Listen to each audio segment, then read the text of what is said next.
Gökçe ile Astroloji kanalıma hoş geldiniz. Evet, 16-22 Mart haftası burç değerlendirmesi videomla karşınızdayım. Evet, gökyüzü bu hafta çok kritik bir eşikten geçiyor biliyor musunuz? Evet, 19 Mart'ta Balık burcunda taze bir yeni ay doğarken, şimdi burada çok fazla sevinmeyin de hemen ertesi günü de çok şükür Merkür Retrosu bitiyor. Oh be!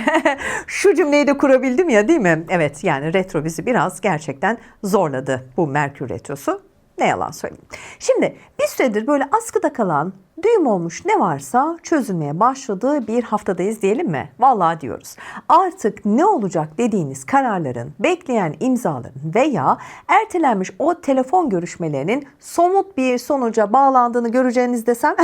Evet, güzel başladık videoya. Bu hafta özellikle bakın, balık, yengeç, akrep gibi su burçlarıyla boğa, Başak ve Oğlak gibi böyle toprak burçlarını için kapıların biraz daha kolay açılabildiğini hemen videonun başında söyleyeyim. Evet. Neden söylüyorum biliyor musunuz? Hemen böyle 1-2 dakikada izleyip çıkmayın diye. Bekleyin, bakın çok güzel bir video. Ancak İkizler, Yay ve Başak burçlarının hesap kitap işlerinde ve hani şu ağızdan çıkan sözler, kelimeler var ya, çok ekstra dikkatli olmamız gereken bir hafta. Hatırlatmakta da fayda var. Bu etkileri en net haliyle görebilmek için ne yapıyoruz? Tabii ki burçlarımızı mutlaka izliyoruz, kendi güneş burcumuzu. Ama bakın, artık bunu size gerçekten her videomda söyleye işleye sanıyorum öğreteceğim.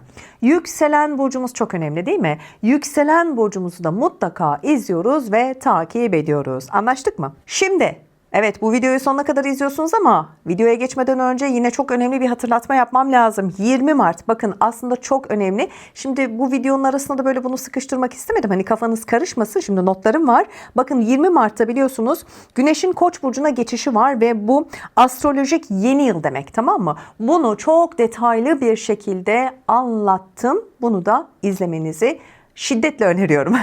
Tamam, bu hatırlatmamı yaptım ama emin olun bir kez değil, böyle birkaç kez tekrarlayacağım çünkü gerçekten çok önemli. Ve yine konumuza dönüyoruz. Önümüzdeki dönemin yol haritası orada gizli diyorum, tamam mı? Şimdi gelin 16-22 Mart haftasının gerçek hayattaki karşılıklarına ne yapıyoruz her zaman olduğu gibi. Bu kısımları çok fazla uzatmıyorum çünkü çok merak ediyorsunuz. Her bir yükselen burcunuzu, güneş burcunuzun ne anlamlar ifade ettiğini, değil mi? Hadi gelin o zaman burç detaylı bir şekilde yorumlara başlayalım. Her zaman olduğu gibi sevgili Koç ve yükselen Koçlarla startımızı veriyoruz. Şimdi sevgili Koç ve yükselen Koç, bu hafta böyle tozun dumanın böyle dağıldığı o meşhur eşiktesiniz, tamam? 19 Mart'taki Balık yeni ayı sizin için evet biraz böyle mutfak arkası çalışıyor diyebilirim. Yani öyle hani havada kalan spiritüel cümlelerden bahsetmiyorum, anlaştık mı? Doğrudan netleşmemiş bir iş projesi olabilir bu. Bu bir taşınma planıdır ya da hani böyle kafanızda evirip çevirip hani bir türlü böyle koyamadığınız bir fikir, bir düşünce vardır ya da bir karar vardır. İşte o büyük kararın somutlaşmasının söz konusu olduğu bir haftadasınız. Eğer böyle bir süredir oldu mu, olacak mı, ha gayret, ne yapacağız, ne edeceğiz dediğiniz böyle bir teklif varsa veya bir haber varsa, işte bu hafta ne oluyor biliyor musunuz? Taşlar o kadar güzel yerine oturmaya başlıyor ki aslında sizler için hani biraz böyle şanslı bir hafta diyebileceğimiz bir dönem desiniz. Bunun da kıymetini bilin. Mesela şimdi örneklendireyim. Yarım kalan böyle bir satış işlemi vardır. Ne bileyim, bir araç alım satım mevzusu ya da beklediğin hani o banka havalesi vardır ya. İşte bu hafta ne oluyor biliyor musun bunlar? Tıkır işlemeye başlayabilir. Evet, şaşırdın mı? Yok, şaşırılacak bir şey değil. Evet, bunların hepsini yaşayabilirsin. Bir yatırım fikrin varsa, tamam mı, bak çok detaylı buralar. Lütfen atlama. Bir yatırım fikrin de varsa şöyle, ya dur bir dakika şu rüzgar bir dinsin dediğin o sakin limana ne yapıyorsun biliyor musun? Ulaşıyorsun. Yani bakın Koçlar, sizin için evet çok önemli, kritik bir hafta ama sizin açınızdan baktığımız zaman da böyle taşların tıkır yerine oturmaya başladı ve hedeflerinizi eğer belirliyorsanız da gerçekten bu haftayı düzgün bir şekilde atlatabileceğinizi söyleyebilirim. Geldim sosyal taraf. Şimdi işin rengi burada değişiyor. Gökçe Hanım, saydın güzel olumlamaları, bir anda bizi şimdi böyle bir olumsuza mı sürüklüyorsun diyeceksiniz. Ama anlatmam lazım. Özellikle bakın sosyal taraflarla ilgili kısımdayız ya. Özellikle böyle farklı sektörlerden insanlarla yapılan sohbetler evet size böyle yeni bir fikir, yeni bir kazanç kapısı açabilir mi? Açabilir. Değerlendirilebilir mi? Tabii ki bu tamamen sizin inisiyatifinizde. Anlaştık mı? Ev içinde de böyle ertelenen tadilatlar dosyası açılıyor. Bitmez ya o evin tadilatı. Bir sürü şey çıkar. Hele bir de bu dönemde hiç bitmeyecek, tamam mı? Bu dosyalar açılıyor. İşte bozulan bir musluk olur. Boyası gelmiş bir oda vardır, bir duvar vardır ya da ne bileyim işte kapıyı beğenmiyorsundur. Mutfak dolabının rengi seni artık böyle sıkmıştır. İşte vesaire vesaire. Bunları düzenleyeyim dediğin o dağınıklık ne oluyor biliyor musun? Bu hafta senin hiç ummadığın bir şekilde önceliğin oluyor. Hadi gel şimdi ilişkiler kısmına bakalım. Kalabalıklar içinde biraz gizlilik var diyebilirim. Hani böyle yalnız mısın? O zaman ne oluyor biliyor musun? Bu hafta sosyal bir ortamda birisiyle böyle göz göze gelebilirsin. Ama başta hani arkadaşız herhalde dediğin bir dönem durum olabilir. Ama bir bakmışsın ne oluyor biliyor musun? Hızlıca başka bir yere doğru evrilmiş olabilir. Bak benden söylemesi. Özetle söyleyeyim sevgili koçlar ve yükselen koç olanlar. Bak bu hafta hazırlık yapma, tamam mı? Pürüzlerini şöyle bir temizle ve önümüzdeki haftalarda atacağın o büyük adımlar için ne yap biliyor musun? Zemini sağlamlaştırma haftası senin için, tamam mı? Bunu lütfen yap ve dene ve yorumlar kısmında da bana yaz. Böyle acele edip de hata yapma lüksün maalesef bitti. Üzgünüm. Şimdi akıllıca hamle yapma zamanın. Sevgili boğa ve yükselen boğalar. Şimdi boğa ve yükselen boğalar için aslında bu hafta gökyüzü gerçekten biraz daha destekleyici çalışıyor. Yani böyle girişte de hani söylemiştim ya, bu haftanın aslında şanslı burçlarından birisisiniz biliyor musunuz? Evet sevgili boğa ve yükselen boğalar. Çünkü neden? 19 Mart'ta Balık burcunda gerçekleşecek yeni ay sizin hedefler ve kazanç alanınızı destekleyecek bir yerde gerçekleşiyor. Ta ta ta tam. Evet, gerçekten güzel bir detay. Bu da özellikle, şimdi biraz detaylandıralım, para, iş fırsatları ve gelecek planları konusunda böyle bazı kapıların açılabileceğini de gösteriyor. Şimdi buradan Nesne de selam olsun. Proje hayata geçiyor Nesin. Bak bilmiyorum, bu videoyu izlediğin zaman da bilmiyorum, tekrar bir konuşalım. Bir süredir konuşulan böyle bir proje hayata bak. Ne dedim? Geçiyor. Beklediğiniz bir ödeme yapılabilir ya da böyle bir iş anlaşmasıyla ilgili yeni bir konuşma da başlayabilir. Tamam mı? Kendi işini yapan boğalar varsa yeni bir müşteri, yeni bir sipariş ya da beklenmedik bir gelir kapısı bile oluşması mümkün. Boğalar bak gerçekten sevdim sizi. Yani güzel bir hafta. Maaşla çalışan boğalar içinse hadi sizleri de düşündüm. Farklı böyle bir görev teklif edilmesi söz konusu olabilir biliyor musunuz? Belki de bunu bekliyorsunuz. İşte o hafta bu hafta. Bu yeni ayın aynı zamanda gelecekle ilgili planlarınızı da böyle hareketlendirdiğini çok net söyleyebilirim. Bazı boğalar böyle uzun zamandır düşündükleri bir yatırımı daha ciddi şekilde masaya koyabilecekler. Özellikle birikimlerin nasıl değerlendirileceği, hani paranın nasıl büyütüleceği üzerinde konuşmalar yapılabilir. Kimi boğalar için de aslında bu hafta böyle bir araç değişimi. Bak söylüyorum, araç değişimi, hani alım satım olabilir. Modelini beğenmiyorsundur, güzel bir paran vardır elinde, üstüne biraz daha koyacaksındır. Yani neden olmasın, bir araç değişimi. Teknolojik bir yatırım da olabilir. Ya da işle ilgili böyle bir ekipman alma kararı da gündeme gelebilir. Geldik aşk ve ilişkiler kısmına. Daha sakin ama böyle güven veren bir enerji var biliyor musunuz bu hafta sizlerde? Hani böyle birlikte kısa bir gezi planlamak, böyle bir akşam böyle dışarı çıkmak, birlikte böyle bir şey satın almak gibi hani küçük ama böyle keyifli adımlar ilişkiyi güçlendirecek. Bekar boğalar içinse İş veya günlük hayat içinde karşılaşılan biriyle başlayan bir sohbet ne oluyor biliyor musun? Zamanla çok ilginç bir tanışmaya dönüşebiliyor. Güzel. Hadi hayırlı olsun şimdiden diyelim. Evet, genel olarak şöyle boğalar ve yükselen boğaları toparlayacak olursam bu hafta gökyüzü özellikle maddi konular, iş fırsatları ve geleceğe dönük planlar açısından oldukça sizi destekleyici bir atmosfer sunuyor. Hadi bunu değerlendirin. Acele karar vermek yerine ne yapıyoruz? Gelen fırsatları dikkatlice değerlendiren boğalar, bak net söylüyorum, bu haftayı oldukça verimli kapatacaklar ve elbette verimli kullanacaklar. Evet sevgili ikizler ve yükselen ikizler. Şimdi ikizler ve yükselen ikizler için bu hafta biraz daha dikkatli hareket edilmesi gereken bir dönem. Evet, Özellikle bakın hesap kitap işleri, o ağızdan çıkan kelimeler konusunda ne yapıyoruz biliyor musunuz? Çok daha temkinli ve dikkatli oluyoruz. Bizim yararımıza. Çünkü böyle hem balık burcunda gerçekleşen yeni ay hem de o Merkür Retrosu'nun yeni sona ermesi durumu var ya, az önce de belirttim. İşte bazı konularda hızlı kararlar vermeyi bizim adımıza zorlaştıracak. Biz de bu zorlaştırma sürecini ister miyiz? Tabii ki istemiyoruz. O zaman biraz daha sakin kalmakta yarar var diyorum. Özellikle para konuşmaları, anlaşmalar veya bir konuda böyle verilen sözler hani ileride yeniden konuşulmak zorunda kalınabilecek bir durum yaratacak size. Tamam mı? Yani buralarda biraz daha temkinli ve dikkatli olun. Yani bizim için aslında, hani bizim için diyorum, ben de ikizlerim ya, bu hafta temkinli olma haftası. Ve 19 Mart'ta gerçekleşecek balık yeni ayı özellikle bakın kariyer ve yön değişimi alanınızı hareketlendirecek. Bu hani her zaman böyle doğrudan iş değişikliği olarak da anlaşılmasın. Yani anlatabiliyor muyum? Hani çünkü genelde böyle bir cümle kurduğum zaman hemen akabinde böyle bir şey gibi yorumluyorsunuz. Hayır. Bir daha söylüyorum. Yani bu hani doğrudan iş değişikliği anlamına gelmiyor, tamam mı? Ama şöyle de bir şey var. Hani iş hayatında yönümüzü yeniden düşünmemize neden olabilecek, hani yeniden bir karar vermemize sebep olabilecek bir durum. Anlaştık mı? Bu projede rolünüz değişebilir, öyle düşünün. Ya da yeni bir görev paylaşımı, görev dağılımı olabilir. Hani bunların yeniden düzenlenebileceği anlamına geliyor. Oh be, güzel anlattım ve toparladım. Ama bu hafta tabii ki sadece iş hayatı değil, günlük yaşam düzeni de biraz değişecek. Tamam mı? Mesela şimdi örnek verelim. Seviyorsunuz siz benim bu örneklerimi. Örneğin ev içinde planladığınız bir iş, ne bileyim bir alışveriş ya da böyle bir randevu diyelim. Olur mu?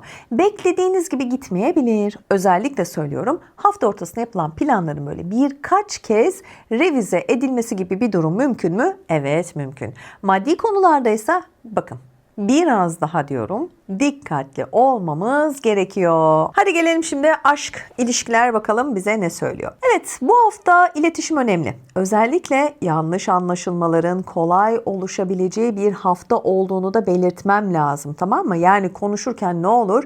Çok açık ve net olursanız bakın faydalı olur. Böyle lafı eveleyip geveleyip oradan buradan dersek yani biraz sıkıntı olacak gibi. Eğer bir ilişkiniz varsa küçük bir konunun büyümemesi için ne yapacaksınız? Bakın çok net söylüyorum. Çok açık ve net bir şekilde ifade edeceksiniz karşı tarafa bu durumu, tamam mı? Çünkü işler büyümeyecek bu durumda, daha da kolaylaşacak. Bekar ikizler, sizleri de unutmadım. Böyle keyifli bir sohbetle başlayan bir tanışma ne yapacak biliyor musunuz? Dikkat çekebilir bir hale gelebilir. Ama ne derim size? Ya değerlendirilebilir, zaman verebilirsiniz derim. Hani zamanla o insana karşı böyle tanıma ve güvenme konusunda bu fırsatı verebilirsiniz. Herhangi bir sıkıntı görünmemekte. Ve toparlayacak olursam, genel anlamda baktığında aslında şöyle haftaya, evet sevgili ikizler ve yükselen ikizler, bu hafta ne yapıyoruz? Bizim için biraz zor olacak biliyorum, kendimden de. Yavaş düşün, sakin düşün, sonra kararını ver haftası, tamam mı?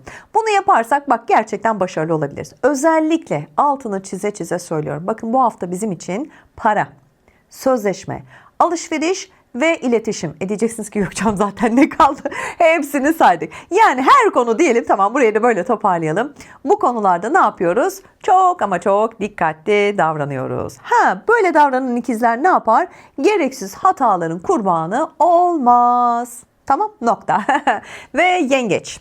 Evet, sevgili yengeç ve yükselen yengeçler. Bu hafta o meşhur kabuğunuza çekilme modundan çıkıyorsunuz. Ne yapıyorsunuz biliyor musunuz? Dünya ile somut hedeflerle bağ kurma haftası yaşasın. Sizi çıkartın bu hafta o kabuğunuzdan. 19 Mart'ta Balık burcunda yaşayacağımız o yeni ay sizin için de nasıl çalışacak? Hani hayal kurmaktan ziyade o hayali böyle bir uçak biletine, bir kurs kaydına ya da ne bileyim şöyle bir başvuru formuna dönüşecek. Anlaştık mı? Yani bakın hayalden ne oluyor? Gerçeğe doğru adım atıyorsunuz. Vallahi sizin için güzel, sevindim. Mesela örneklerime devam ediyorum. Askıda kalan bir vize işlemi veya böyle hukuksal bir evrak meseleniz varsa işte o Merkür Retrosu'nun da bitişiyle, oh çok şükür, dosya ne oluyor biliyor musunuz? Nihayet böyle masanızdan kalkıyor. Şimdi ben bunu nasıl böyle tatlı tatlı anlatmayayım değil mi? Yani tıkanan trafikler ne oluyor biliyor musunuz sizin için? Yollar açılıyor. Yani Türkçesi bu, karşılığı bu. Ve tabii ki iş hayatı. Böyle gelmiş, böyle gider dediğiniz rutinleri kırma vakti gelsin mi? Geldi. Hadi o zaman gözünüz aydın bir kez daha. Belki böyle doğrudan hani istifa edip gitmiyorsundur ama çalışma saatlerini düzenlenmesini istiyorsundur. Ya da ne bileyim bir proje için böyle yeni bir yazılım, yeni bir yöntem denemek istiyorsundur. Ya da yan bir gelir kapısı için böyle ilk somut araştırma yapmak, bak bu haftanın konusu senin için. Lütfen doğru bir şekilde değerlendir diyorum. Ev ve aile tarafındaysa konu ne biliyor musunuz? Tamamen klasik bir yengeç ve yükselen yengeç, işte yapacak bir şey yok. Konfor ve ekonomi. Evet. Hani öyle derin duygusal böyle krizler değil. Hani bu söylediğim, kurmuş olduğum cümle. Ama hani aile bütçesinde ya biz nereye gidiyoruz hanım ya da biz bey ne yapıyoruz? Hani olur ya eşler arasında böyle bir sohbet. Hani böyle bir hesap ön planda olacak. Olsun da zaten öyle bir dönemden geçmiyor muyuz? Her şey o kadar pahalı ve her şey o kadar zor ki. Yani tabii ki bu hesabı kitabı da yapmak lazım. Belki böyle bir aile büyüğünün bir sağlık kontrolü veya böyle bir evrak işi içinde ona eşlik etmeniz de gerekebilir. Evet, aşkta ve sosyal hayatta ise vizyon oldukça ön planda. Bu hafta size bir şey katan, böyle ufkunuzu açan insanlar ilginizi çekecek. İlişkisi olanlar içinse böyle partnerle birlikte gelecek, hani yazın tatil planları yapmak, evle ilgili birikim kararı almak gibi böyle ortak hedeflere odaklanmak sanıyorum ilişkiyi oldukça tazeleyecek. Sevgili yengeçler, bakın bu hafta böyle uzaklarla, eğitimle veya bürokrasiyle ilgili tüm pürüzleri temizleyip önünüzdeki o büyük profesyonel sıçramaya hazırlanmaya hazır olun diyorum. Öyle bir hafta. Aslan ve yükselen aslan. Evet, aslanlar için bu hafta belki de hayatın biraz daha böyle düzen kurma tarafı öne çıkacak. 19 Mart'taki balık yeni ayı özellikle paylaşım, sorumluluk ve birlikte yürütülen işler alanınızı böyle oldukça hareketlendirecek. Bu da tabii ki bazı konularda hani net kararlar alma ihtiyacınızı da artırabilir mi? Kesinlikle. Mesela güzel örneklerimle yine devam edeyim. Mesela böyle hani bir süredir birlikte yürüttüğün bir işte görev paylaşımı yeniden konuşulabilir. Ya da bir planın devam edip etmeyeceğine karar verilebilir. Haftanın ilk yarısında özellikle ertelenmiş bazı pratik işlerle uğraşman mümkün olacak, tamam mı? Mesela uzun zamandır böyle bekleyen bir resmi işlem vardır, bir sigorta yenilenmesi vardır ya da ne bileyim bir başvurunun böyle tamamlanması gibi konular vardır. Hani bunların sonucunu bekliyorsundur. İşte bu konular senin gündemine gelecek bu hafta. Özellikle dijital işlemler, banka işleri veya resmi başvurularla ilgili konularda ilerleme görmen oldukça mümkün. Yani o pürüzler sanıyorum işte bu hafta yavaş yavaş netleşiyor. Bazı aslanlar bu hafta aslında çalışma düzenini değiştirmeye de karar verebilir, biliyor musunuz? Evet, mesela evden çalışanlar yok mudur? Home office oldukça. Bu masa düzenini değiştirmek isteyebilirsin. Hani evde böyle gözüne batmıştır. Daha verimli bir çalışma köşesi oluşturmak isteyebilirsin kendine. Ya da ne bileyim işte gün içindeki çalışma saatlerini yeniden planlamak gibi. Hani böyle küçük ama seni mutlu edebilecek etkili düzenlemeler de yapabilirsin. Aşk hayatına bakalım. Aslında daha çok böyle karşılıklı anlayışın önemli olduğu bir hafta. Yani eğer bir ilişkin varsa hani küçük bir konuda böyle bir fikir ayrılığı yaşanabilir ama böyle büyük bir mesele değil bu, tamam mı? Hani böyle adlandırma. Bekarsan da hani gündelik hayat içinde karşılaşacağın biriyle yapacağın bir sohbetin dikkat çekebileceğini de altını çizerim. Yani bu şimdi benim bu örneklerimi evet seviyorsunuz, ben de seviyorum. Şimdi bak ne örnek vermişim. Markette. Yani tabii ki sosyalleşme illa böyle bir kulübe gitmek, bir mekana gitmek değil ki. Markete çıkarsın, pazara çıkarsın, değil mi? Bir spor salonuna gidiyorsundur. Yani tamamen anlatmak istediğim şey sıradan bir yer. Onun altında çizmek isterim. Sıradan bir yerde başlayacak olan bir tanışmadan bahsediyorum. Böyle bir tanışma gündemine gelebilir. Genel olarak sevgili aslan ve yükselen aslanlar. Şimdi bu hafta hayatın böyle hızla ilerlediği bir dönemden çok, anladığın üzere yorumdan da, bazı konuları böyle düzene koyma ve netleştirme haftası olarak çalışacak. Yani küçük ama hani böyle gerekli düzenlemeleri yapan aslanlar için ne demem gerekiyor? Yani önümüzdeki haftalarda aslında çok daha rahat bir tempoyu yakalayabileceğinizi söyleyebilirim. Yani şimdiden bunun tohumlarını atın da önümüzdeki haftalarda rahat edin diyorum. Şimdi sevgili Sevgili Başak'a geçmeden önce bir hatırlatmam var. Evet, notlarımı dedim ya aldım diye. Şimdi biliyorsunuz 20 Mart'ta Güneş'in Koç burcuna geçişiyle birlikte aslında çok önemli bir astrolojik yılın başladığını söylemem lazım. Videonun başında da hatırlattım ama hani buralarda yakalayanlar için bir kez daha hatırlatmam lazım. Şu an yayında zaten bu videom. Lütfen ama lütfen mutlaka ve mutlaka izleyin diyorum. Hatırlatmamı da yapmış oldum. Evet, geldim sevgili Başak ve yükselen Başak. Sizler için bu hafta hayatınızdaki hani öteki kişilerle olan tüm trafik netleşiyor. Nasıl bir cümle bu Gökçe Hanım, şimdi diyeceksiniz. Öteki kişiler. Evet, 19 Mart'taki bu balık yeni ayı tam karşınızda doğarken hani böyle bir ara konuşuruz diye ertelediğiniz her ne varsa, burada hiç örnek vermiyorum, tamam mı? Geneli, alayını katıyorum. Her ne varsa masaya somut bir dosya olarak geliyor efendim. Mesela bir süredir böyle bireysel olarak yürüttüğünüz bir işi bu hafta resmi bir ortaklığa dökme kararı alıyorsunuz. Evet, bir avukatla el sıkışabilirsiniz, biliyor musunuz? Eğer serbest çalışıyorsanız da hani sizinle uzun vadeli çalışmak istiyoruz diyen bir kurumla da ne yapıyorsunuz? Masaya oturup anlaşabiliyorsunuz. Çok heyecanlandım. Hayırlı olsun şimdiden, gerçekten böyle bir beklenti içinde olanlar varsa. Merkür Retrosu'nun bitişiyle çok şükür son haftalarda böyle yanlış yere giden kargolarınız varsa ya da bir türlü onaylanmayan işler ne oluyor biliyor musunuz? Bu hafta tıkır tıkır çözülüyor. Evet, maddi konularda da hesap vakti geliyor. Tam. Ama bu her zaman hani yaptığınız o rutin harcama listesi gibi değil. Anlaştık mı? Daha çok geleceğe yönelik yatırımın peşinatı gibi yorumluyorum ben bunu. Güzel bir cümle kurmuşum. Anlaştık mı? İş hayatınızda da böyle belirsiz teklifler dönemi artık kapanıyor. Yani bir ara görüşelim, işte bakarız, elemana ihtiyacımız var mı? Bir gözden geçirelim, CV'nizi bırakın. Hani vardır ya böyle. İşte bu tarz diyen kişinin bu hafta ajandasına net bir randevu yazdığını da görebilirsiniz. Yani bu hafta böyle bir görüşülmeye çağırabilirsiniz. Evet, güzel. Sosyal tarafa da bakalım. Böyle sadece vakit geçirmek için değil de hani size bir şeyler öğretecek insanlarla bir araya geleceksiniz. Çünkü bunu istiyorsunuz. O yüzden de bu enerji bu hafta sizin karşınıza geldi. Belki böyle bir toplantı ya da ne bileyim bir sektör buluşması da olabilir, tamam mı? Yani böyle bir ortamda bulunacaksınız. Özel hayatınızda ise netlik en büyük konforunuz olacak. Eğer ilişkiniz varsa hani partnerinizle beraber böyle bir taşınma planı yapmak ya da böyle ortak bir mülk araştırmasına girmek gibi konular gündeminizde olacak. Bu tarz konuları konuşacaksınız, değerlendireceksiniz. Yalnız olan Başaklar için ise bir işbirliği sırasında böyle tanışılan, disiplinli duruşuyla işte aradığım ciddiyet bu dedirten biriyle de aranızda böyle güzel bir kıvılcım oluşabilir. Evet, güzel. 20 Mart'ta Güneş Koç'a geldiğinde sizin için finansal olarak böyle daha cesur adımlar atacağınız bir dönem başlıyor. Özetle toparlayacak olursam sizleri sevgili Başaklar, bu hafta el sıkışma, pürüzleri temizleme ve karşımdaki benden ne bekliyor sorusuna sanıyorum en net cevabı alma haftası. Vallahi şanslısınız. Evet sevgili terazi ve yükselen terazi, sizlere geleceğim ama videom uzun ya, böyle güzel güzel aralara şu hatırlatmalarımı yapmak istiyorum. Çünkü bazen unutuyorum, sonunda kapanışa denk getiriyorum, onu da istemiyorum.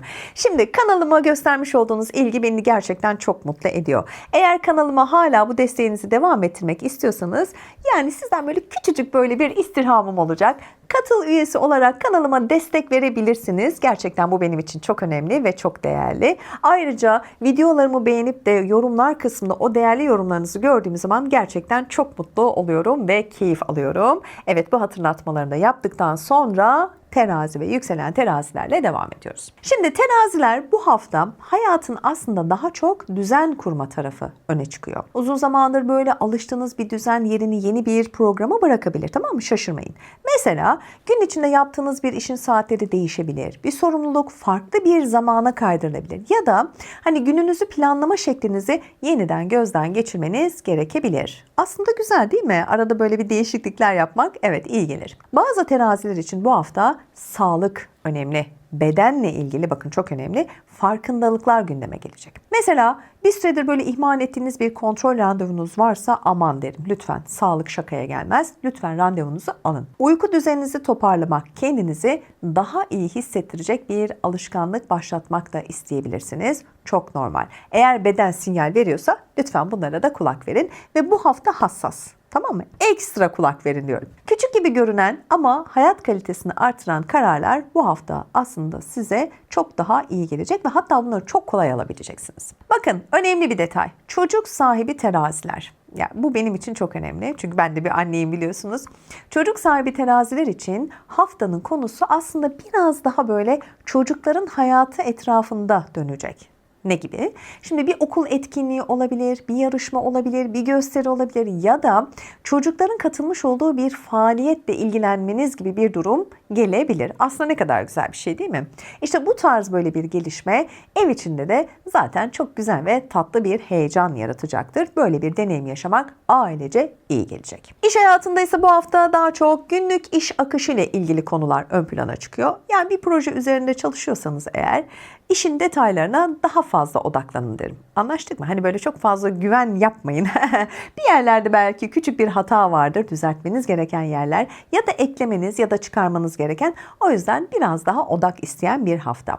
Ve ilişkiler. Daha sade ama biliyor musunuz samimi bir atmosfer var sizin için. Yani muazzam bir durum.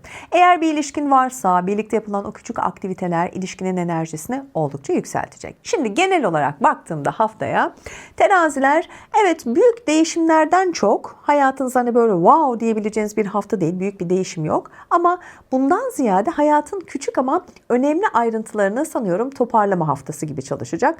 Bence güzel, tadını çıkarın derim.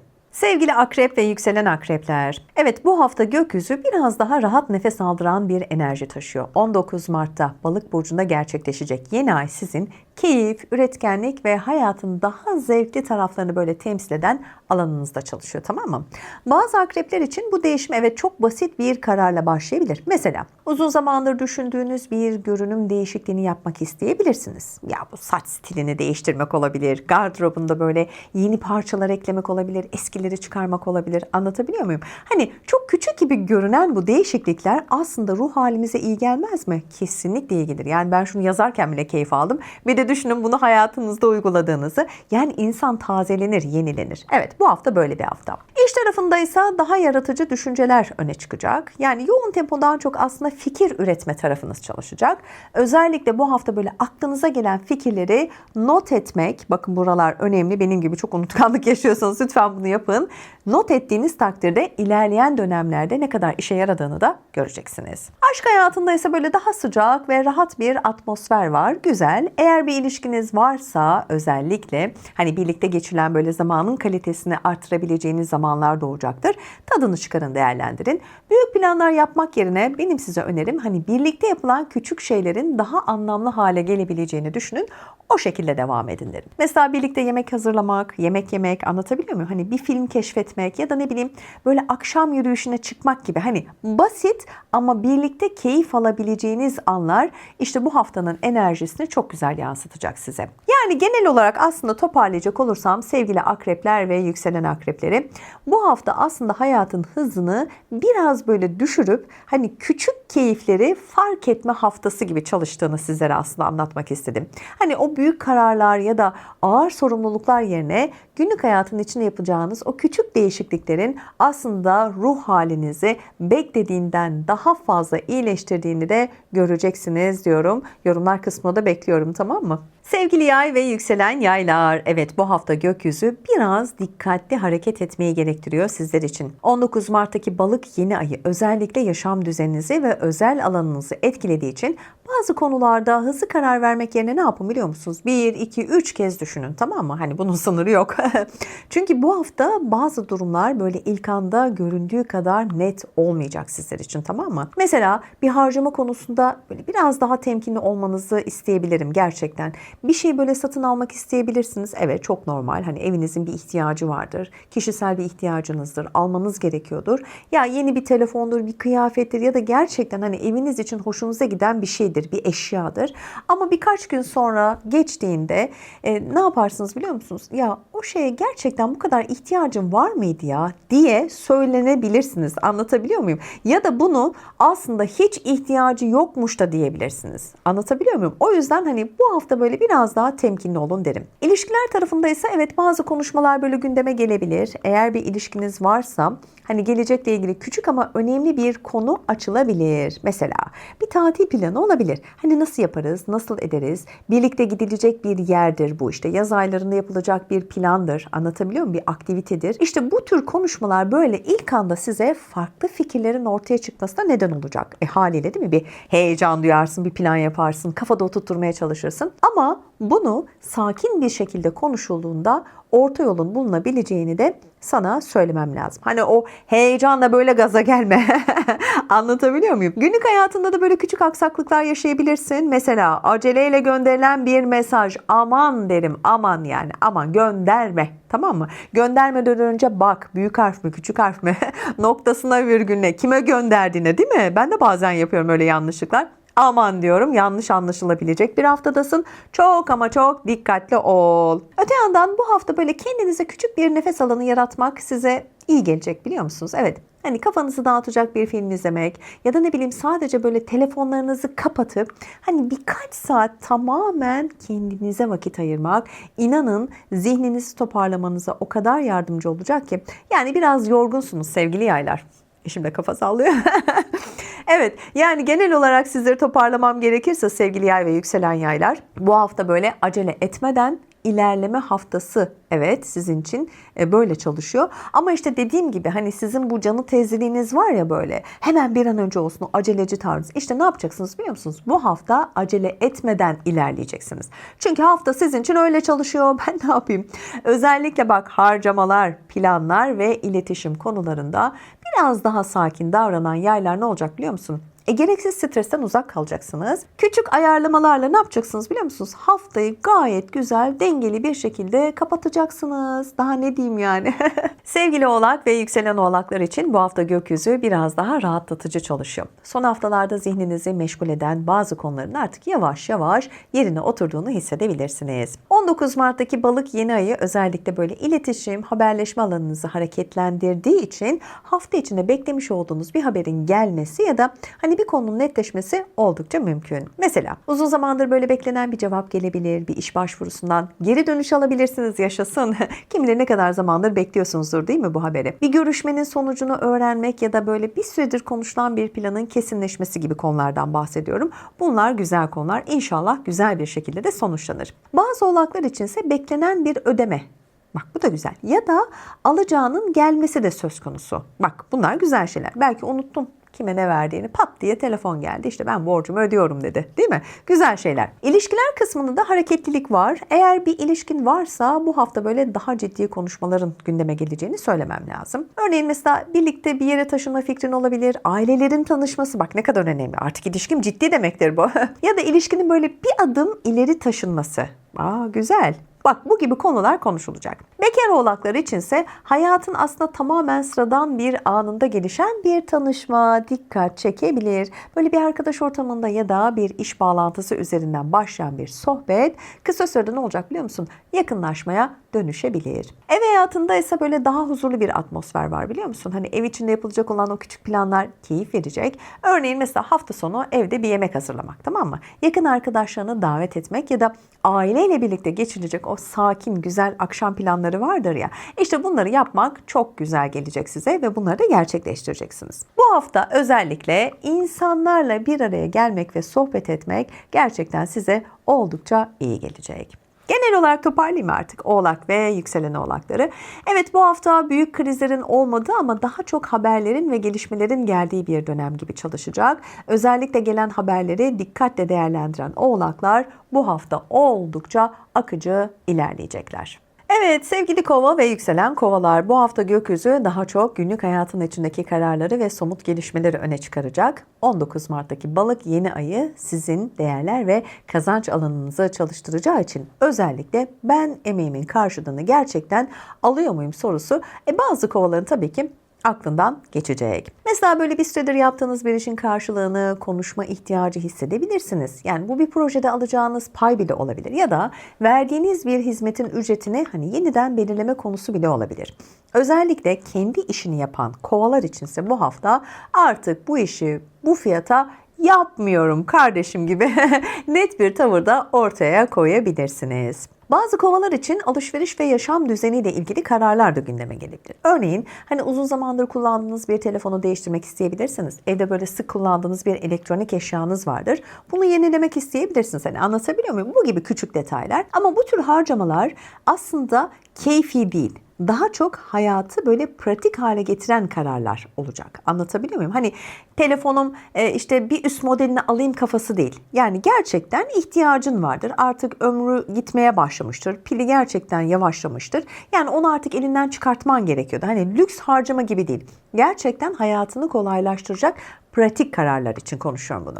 Genel olarak baktığımızda kovalar aslında bu hafta hayatın somut taraflarıyla ilgilenen bir döneme girmişler gibi duruyor değil mi? Evet, kesinlikle bu. Yani yapılan işlerin karışıklığını konuşmak, günlük hayatı kolaylaştıracak kararlar almak ve yaşam düzenini böyle daha pratik hale getirmek sanıyorum haftanın ana temasını oluşturacak. Ve geldim son burcumuza, sevgili balık ve yükselen balıklar. Evet, sevgili balık ve yükselen balıklar için bu hafta üzerinizdeki o ağır sisli bulutu dağılıyor ve nihayet ne oluyor biliyor musun? Önünüzü görmeye başlıyorsunuz. Evet, benden bunu duymak istiyordunuz değil mi? 19 Mart'ta sizin burcunuzda gerçekleşen yeni ay hayatınızın direksiyonuna tekrar geçtiğiniz o anı temsil ediyor. Evet, kontrol artık sizde. Hadi gözünüz aydın. Mesela bir süredir böyle yapsam mı, yapmasam mı dediğiniz o imaj değişikliği, yeni bir kurs kaydı ya da böyle kendinize ayıracağınız o özel bütçe bu hafta ne oluyor biliyor musunuz? Somutlaşıyor. Uzun zamandır ertelediğiniz o diş randevusu, işte check-up işleri bitiyor. Ya bunu da hallettim demenin ne oluyor biliyor musunuz? Hafifliğini yaşayacaksınız. Evet, Merkür Retrosu'nun bitişiyle beraber özellikle de son birkaç haftadır biliyorum aksayan küçük ama böyle sinir bozan işleriniz vardı. Bak buradan müjdesini veriyorum, tamam mı? Onlar da çözülüyor. Maddi konular sizin için evet önemliydi. Eğer böyle serbest çalışıyorsanız bir müşterinize böyle fiyat güncellemesi yapabilirsiniz. Ya da yaptığınız böyle işin karşılığını tam olarak alacağınız yeni bir ödeme planı üzerinde de anlaşabilirsiniz. Bir süredir böyle birikmiş olan o ufak tefek harcamalarınız vardı, yani böyle bir listeniz vardı.